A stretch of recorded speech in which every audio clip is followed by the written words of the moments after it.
peeps. Today I'm gonna prepare bruschetta. So what we need are tomatoes and some basilicum, olive oil, some garlic powder, pepper, and salt to taste. Of course, I already washed the tomatoes and the basilicum, and then we need 1 piece of garlic. Okay, first we have to slice the tomato.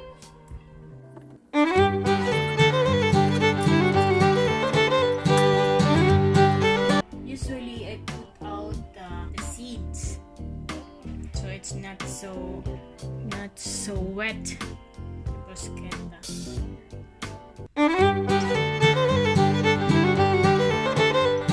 You can dry up the seed and then just put it in the soil or in your garden, and it will grow just like what I did.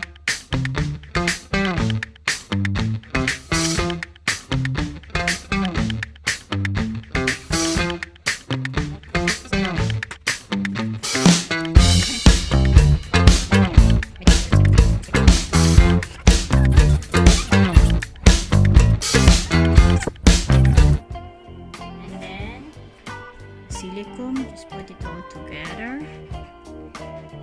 So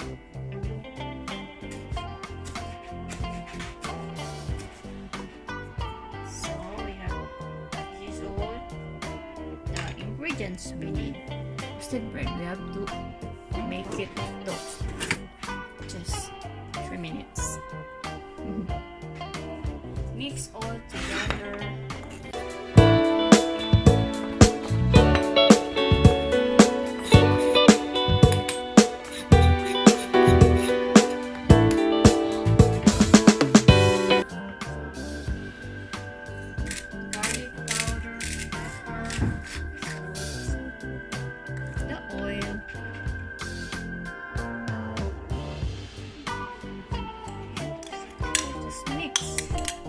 Taste if it's salty enough.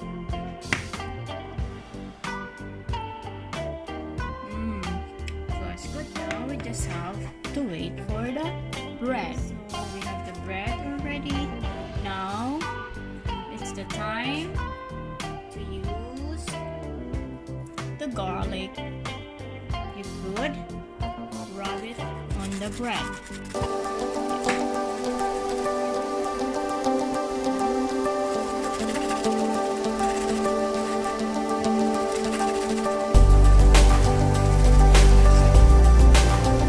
Put some garlic to the mixture, just here, in a small piece.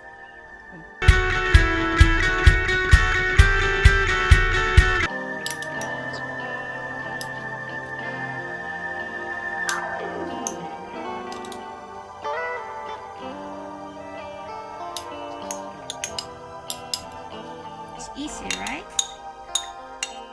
If you're so hungry and you don't have much time to prepare something, you could try the bruschetta. It's easy to prepare. You don't need so many ingredients. That's it. So we have now bruschetta is ready. So finish now.